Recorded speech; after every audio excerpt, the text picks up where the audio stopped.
Timnas Arab Saudi sudah tiba di Jakarta untuk hadapi Timnas Indonesia. Timnas Arab Saudi yang akan menghadapi Timnas Indonesia sudah mau evaluasi besar-besar. Ya. Prediction, Timnas Arab, Timnas Indonesia will win 2-0.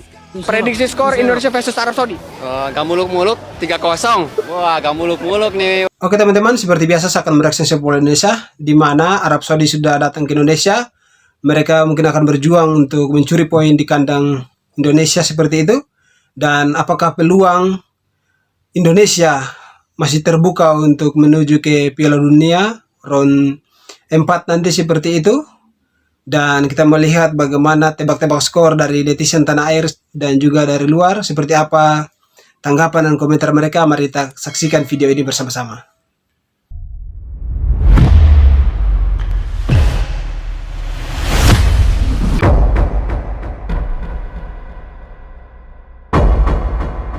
Timnas Arab Saudi sudah tiba di Jakarta untuk hadapi Timnas Indonesia.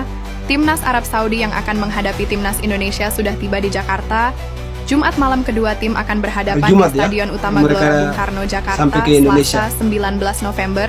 Rombongan tim sepak bola dari negara Timur Tengah ini tiba melalui pintu kedatangan di Terminal 3 Bandara Soekarno-Hatta, tepat pukul 20:40 WIB dengan berseragam hijau-hijau. Mereka berangkat ke Indonesia dengan menggunakan pesawat Garuda Indonesia rute Melbourne, Jakarta dengan nomor penerbangan GIA 7150 setelah melakoni laga grup C melawan Australia pada Kamis, 14 November. Kedatangan rombongan tim sepak bola ini disambut oleh pihak Kedutaan Besar Arab Saudi untuk Indonesia dan pengawalan aparat TNI Polri Indonesia Arab Saudi ya. Antara masalah terbesar dalam Timnas Indonesia adalah tidak mempunyai penyerang. Ya, itu ya. Kita memang masih kekurangan di striker. Gol tidak dapat disudahkan. Maka Erick Thohir telah pun mencari seorang striker untuk membantu Timnas Indonesia.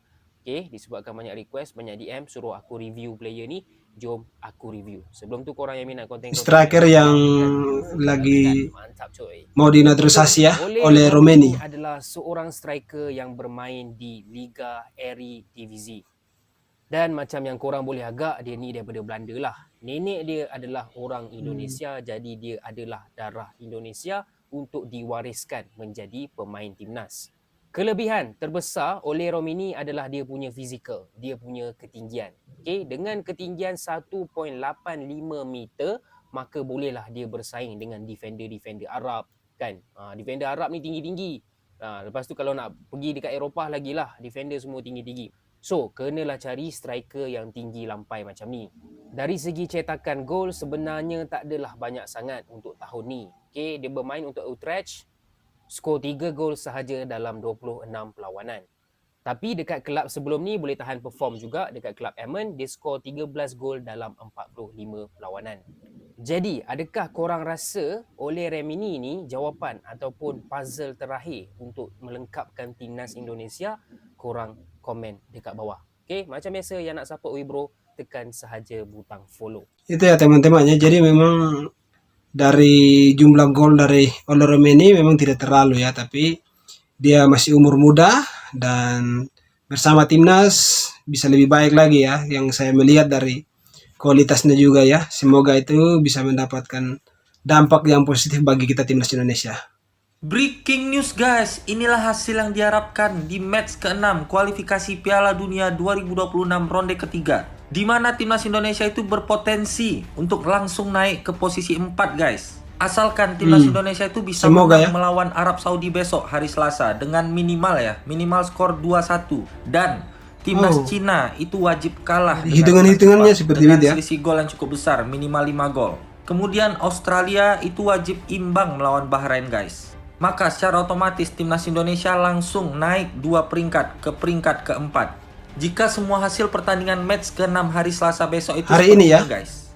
Jadi buat kalian yang bertanya-tanya apakah peluang timnas Indonesia itu masih terbuka lebar, jawabannya besar ini sangat terbuka ya. lebar. Yang penting timnas Indonesia itu fokus step by step dan wajib menang nih. Besok itu wajib menang melawan Arab Saudi demi menjaga asa timnas Indonesia bisa finish di peringkat ke-4.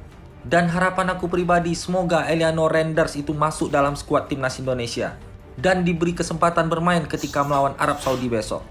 Oke guys, jadi kalau menurut kalian gimana? Optimis nggak timnas Indonesia langsung naik ke peringkat 4 di hari Selasa besok? Coba tulis pendapat kalian di kolom komentar, dan kalau kalian suka konten begini langsung klik tombol follow. Itu ya teman-teman, jadi semoga saja ya di hari ini ya, hari Selasa ini Indonesia melawan Arab Saudi mendapatkan poin. Jadi hitungan-hitungan tadi bisa jadi ya, dengan pertandingan dari Bahrain juga mengalami kalah, berarti kita bisa dapat poin yang baik, mungkin bisa naik lagi di posisi keempat seperti itu kalau hitungan-hitungan ya. Jadi semoga saja, kita doa saja biar ini terjadi sesuai dengan apa yang kita harapkan juga ya.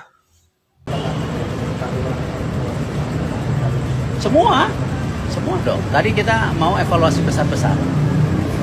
Ya. Kenapa evaluasinya setelah laga lawan Jepang yang dimana memang kita di satuan kita kalah, kenapa pembukaan mundur itu pertandingan itu kenapa tidak berhasil? Pak Erick Thohir ya, evaluasi seluruh pemain. Jepang tim terkuat. Justru kita mesti evaluasi ketika kita saat tim terkuat, di mana posisi kita mendudukan diri kita. Kalau kita mau ke depan continue ranking 9 terbaik Asia, ya itu kan bisa lihat ranking, ada Jepang, ada Iran. Kalau saya ngelihat Indonesia pantas di top 9 Asia, tapi ini dengan jangka waktu yang cukup gitu. Artinya kalau kita ranking 9 ya kita harus mengukur juga kekuatan-kekuatan. Dan tadi kualitas pemain kita ini sama pelatih Jepang juga sudah dipuji, kualitasnya udah standar. Ini ada pemain yang main di Liga Champions, ada pemain yang Liga 1. Saya rasa tidak banyak negara di Asia punya pemain seperti kita juga sekarang, selain Jepang, selain mungkin Korea. Ya, saya rasa kalau hitung-hitungan itu ya teman-teman ya, jadi memang apa yang dikatakan oleh Pak Erick Thohir bahwa ranking kita ya bisa sampai ke 9 di Asia ini bisa saja terjadi dengan banyaknya pemain kita dan kualitas pemainnya kita yang sekarang ya. Hanya bagaimana chemistry antar pemain ini yang lebih berdalam lagi, bagaimana mereka lebih berbanyak dipertemukan di pertandingan-pertandingan seperti itu. Jadi hasil itu pun dan ranking pun kita bisa mencapai itu ya. Semoga saja. Prediksi skor Indonesia versus Arab Saudi dan siapa yang cetak gol? 1-0 yang mencetak gol Rafael Strike. Ini hampir semua Rafael Strike ya yang menciptakan gol lawan Arab Saudi. Pertama adik gue nih Rafael Strike. Jadi melihat striker muda ini tapi masih mantap ya. Indonesia, saya bilang 1-0 buat Indonesia. Menang, ya pasti dong. Ratnar Oratmangun. Indonesia 2-0 Rafael Strike sama Oratmangun. 2-1 lah. Menang Indonesia lah. Kita cari saya paling Rafael sama lagi ya, Rafael. Marcelino. Prediksi skor Indonesia vs Arab menurut Chatmo. Prediction Timnas Arab. Timnas Indonesia will win 2-0. 2-0 for Indonesia. Of course. Nice to meet you, bro. Have a nice day. Oke. Ya itu ya teman-teman ya, jadi semoga saja di pertandingan Indonesia versus Arab Saudi ini kita dapat poin yang maksimal. Apapun skor itu, intinya kita menang, mendapatkan 3 poin supaya peluang kita ke round 4 ya, seperti itu ya. Di posisi 3 dan 4 kita bisa mendapatkannya. Semoga saja dengan adanya amunisi atau taktikal dari pelatih Sintayong bisa menyusun strategi yang lebih bagus lagi untuk melawan Arab Saudi di kandang kita sendiri. Oke teman-teman, seperti ini saja video saya. Sekali lagi, jangan lupa like dan komen, subscribe channel ini. Terima kasih, sampai jumpa.